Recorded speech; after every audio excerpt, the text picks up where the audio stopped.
My name is Wayne Dyer, and I'm 72 years old, and I have sex almost every day. Almost on Monday, almost on Tuesday, almost. Anyway.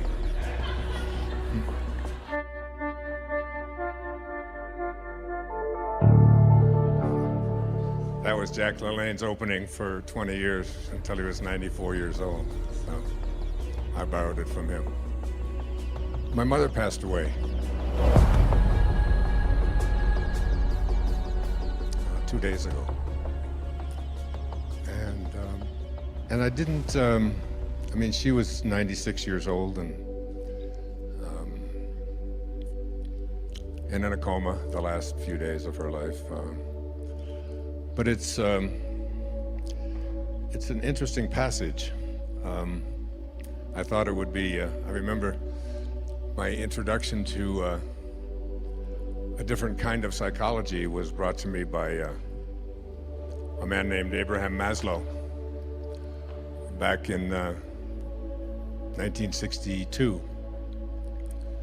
And I was fortunate enough to be able to study with Dr. Maslow, and he really introduced me to a different way of looking at how to help people and how to improve the quality of our own lives. It was a turning point for me, and one of the things he spoke about were these people that he calls self-actualizing people, which, if you remember Maslow's pyramid and the hierarchy, and you go from your basic needs to the very top of the pyramid. The very top of the pyramid is something called self-actualization. And he described self-actualizing people. One of the flaws of self-actualizing people is that they get over death almost as if it didn't happen.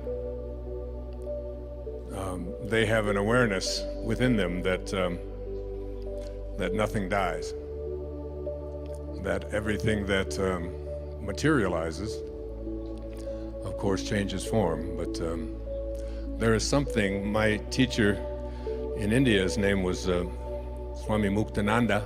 Many of you have read, and he was asked the question, "What is real, Master? What is real?" And Muktananda said, "That is real, which never changes. Everything else is illusion." So I've been looking at, I've been thinking about Muktananda and thinking about Dr. Maslow, who passed away on the 7th of June, 1970. And that was the same day that I was walking across the stage in Detroit at Cobo Hall, receiving my PhD in almost the same hour. It was as if he had said to me, "I've explained this whole idea of self-actualization to the academic world. Now you explain it to the cab drivers and the school teachers and the nurses and the yoga students and everyone else. This whole idea that there is a higher place where each of us can reach right here while we're here." And I've been thinking about all of this since my mom left. And there's pictures of my mom all over my apartment on Maui. I have pictures of her on the wall when she was 10 years old in 1926. And another picture of her reading a poem that she wrote when she was 12 years old in 1928 about the election that year. Any of you remember the election that year? 1928.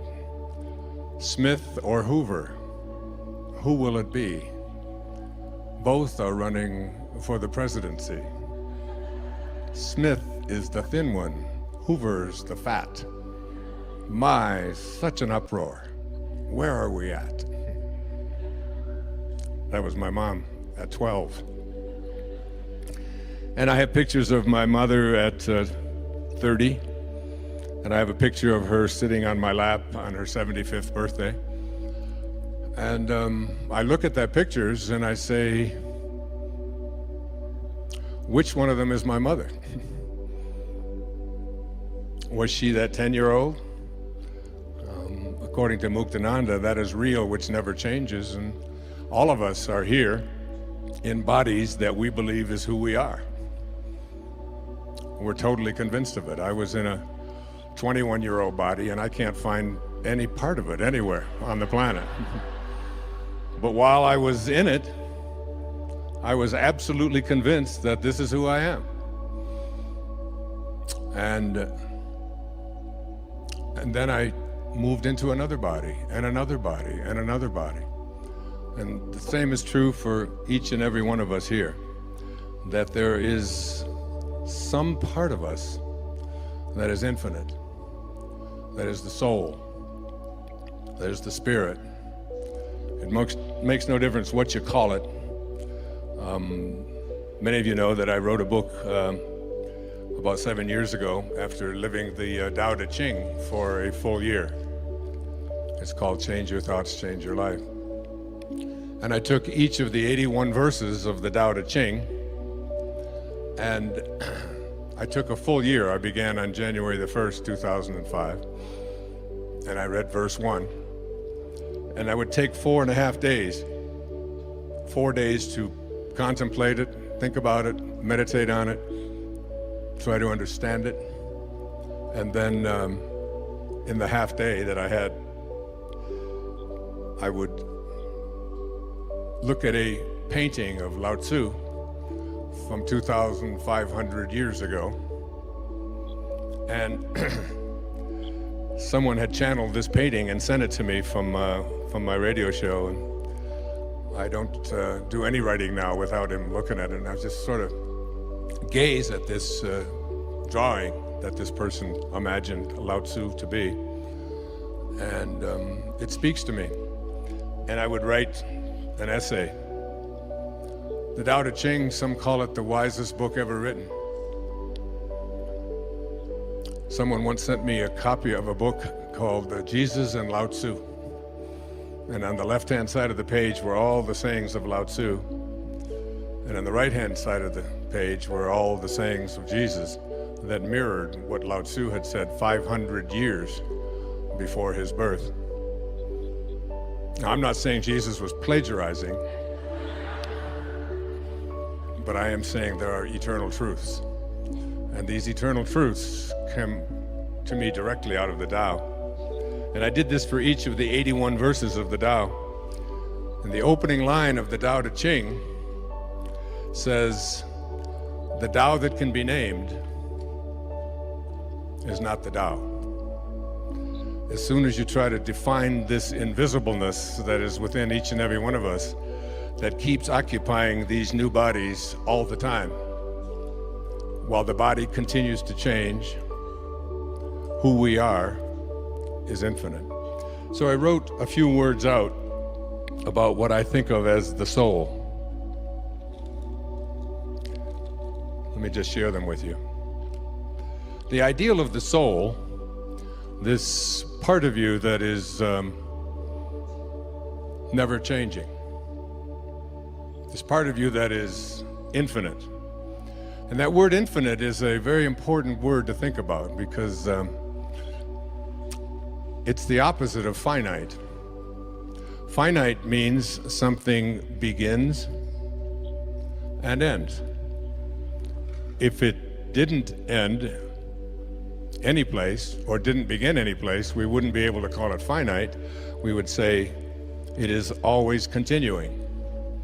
The minute that it stops, the minute we have a form to it, the minute we place anything on it that is associated with this physical corporeal world that we all live in, it moves from the infinite to the finite. So to try to define that which is infinite with a brain or a mind that is finite is an impossibility. Lao Tzu knew this and understood this. It's why meditation is such an important part of the process of coming to our highest self, coming to know who we are. It's the place where there are no beginnings. Herman Melville once said that God's one and only voice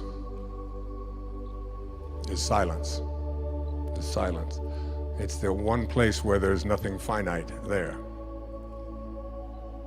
And Blaise Pascal, the famous French philosopher and scientist, once said that all of man's troubles stem from his inability to sit quietly in a room